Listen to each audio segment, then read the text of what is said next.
How's it going, guys? So today we talk about the BMW N63 engine, and is this thing worth buying? This has been a ongoing thing for me for quite a while, and just thought I'd make a video about it.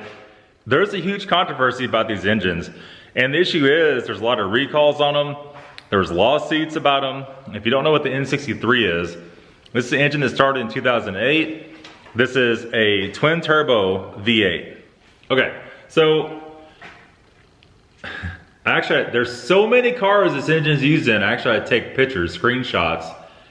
There's no way you can remember all this, okay? So basically, there's many variants. There's N63, B40, B44, and B44, 01, 02, and so on. N63, B44, M3, I mean, it's just like crazy. Anyway, the weakest one has about 402 horsepower, all the way up to 591. And that was for the S63. So on N63, which the S63 shares a lot of the same issues too. N63 from 400 all the way up to 523, which is still a lot of damn horsepower. Now, as you get newer, they get the N63 TU, and you know, they call it different things, but it's all the same premises. And basically, it was just, I'm trying to just even sort out, there's so much on here. So it looks like the N63 B40, which is the lowest horsepower variant, was from 2012, 2017, the F12, F13 650i, and the F01, F02 750i, which is what we were looking at before. Now, I'm gonna stop right there for a minute, because the 750i's in the year from 2000, really 2011, late 2011, had that engine on up. And you see those cars for sale blowing up all the time. It's always engine sees, engine needs engine. There's one for right now with 40,000 miles on it, needs an engine for $4,500 or best offer, and it's been there for a couple months. You can't even sell it. Let me tell you why. Because the engine is about $5 grand. Like a good deal for one from eBay is about 3,500 all the way up to 10 grand, really. The issue is those things have rod bearing problems. They just have so much going on with them. And we have excess oil consumption, which was not alleviated from the N62, which is weird. Fuel injector failure, that's been since 06, and everything. Everything has had those like the N55, N54 style fuel injectors, the big unit like a diesel that runs off rail pressure. Anything that has those go out, right? We also have timing chain failure, and I haven't really heard that too much. Most of them probably never get that far. Leaking valve stem seals, they still have not alleviated that. That's been an issue since 2004 on the 745. And fast battery drain, well, that's every BMW, right? You know, it is. Hate to say it. So yeah, and you can also find the F11s with this stuff, so 550i, late 2011 and up, that are the same way. You see them blowing up, have all kinds of issues, and they're all low mileage that have them. And I guess really, it's hard to buy an engine, because if you go, let me give you a scenario. And I was looking at this real heavily. I'm thinking, man, like $4 grand for a 2012, 2013 750 Li, right? This car's decked out. It's like, I could just go buy that right now. It's no problem. Okay, here's the issue. You know the engine's broken. So that's one good thing. At least you didn't buy it for 10 or 15 grand and then it grenades. We're talking engine failures on these is not rebuildable, right? Once it blows up and it's trash. The twin turbos probably have a lot to do with that. So you go buy, let's say you buy one, you go blow it up. Let's say you buy one, it's already blowing up, $4 grand. You go buy let's say you got a good deal, let's go buy a $4,000 engine. Okay. For $4,000, you probably get turbos with that engine, maybe. Maybe you don't. And if you don't, the turbos that are on the cars you have, are they bad? if you don't know, right? So you almost have to get one with turbos and everything, and maybe between the two sets you get one good set of turbos. You could still not. Then you gotta buy turbos, about what, another $1,000? There again, you have to buy used turbos. You might be able to get them rebuilt. You're not gonna go buy new ones. You're in $8,000, $9,000. Time you change, you take the engine out, the time you change all the fluids, and you know, you do whatever maintenance under there is. There's a hose or 2 or 3 or 10.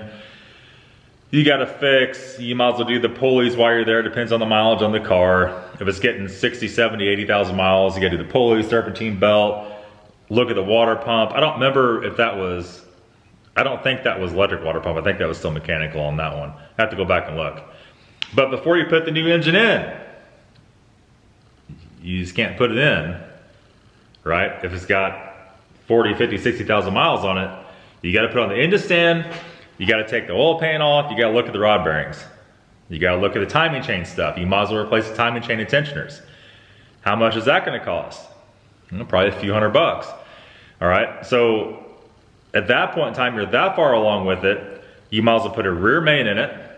You might as well put an oil pan gasket on it. You might as well put oil filter housing gasket on it. And you better do the timing chain cover gaskets while you're there. Then you gotta buy a timing tool kit to retime it. So it's a nasty, vicious circle. All that set aside, you might put that back together. You might be driving her to Walmart, boosted a little bit in grenades. Then what are you gonna do? Go buy another engine?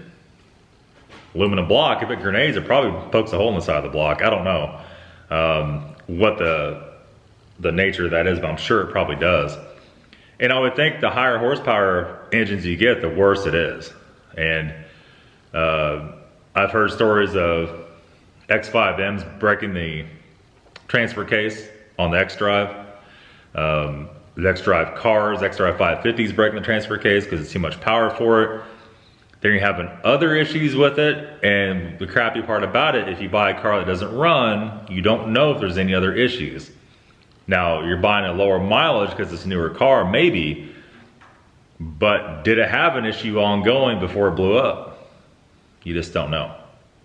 And, you know, I'm sure there'd be a few other things you have to do. If it's getting some miles on it, you probably need to do brakes and crap like that. You're gonna have 15 grand in the car, it's worth 12 in a minute. And the problem is the price is not gonna come down much more on those cars that are broken because whoever owns them owes money on them. And you know, we're talking $100,000+ car in 2012, 13, 14, or 15. That's not that long ago. So somebody's still gonna owe a bunch of money on that car, and it's a weird spot. It really is bizarre. I'm making this video to tell you guys, don't get trapped into that engine and one of those cars. Be very cautious. Now, all that being said, the 5 Series and the 740 and the 540 with the N55, those had issues too. It's kind of the same thing, just not near as bad. That's a lot more fixable issue with that. With turbos going out, with engine issues, engines grenading. And somebody said, well, my N55 hasn't had any problems yet. Don't say that. Don't be saying that. That's just when a time something's gonna happen and something's gonna blow up. And it really is bizarre that BMW did that, put those engines out like that.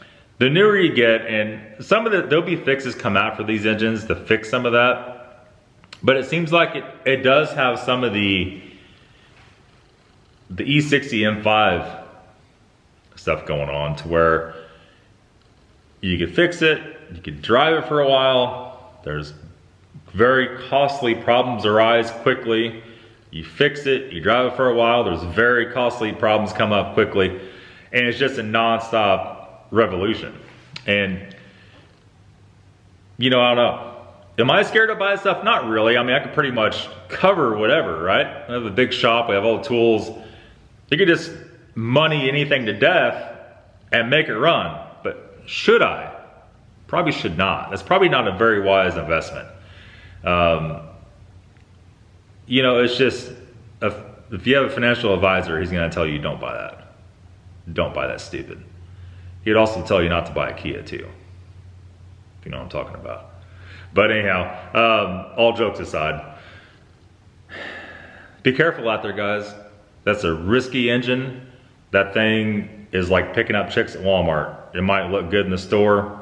You get it home, takes that makeup off, you got a whole nother beast on your hands. It's gonna be it, guys. Thanks for watching. We'll see you very soon. Have a good day.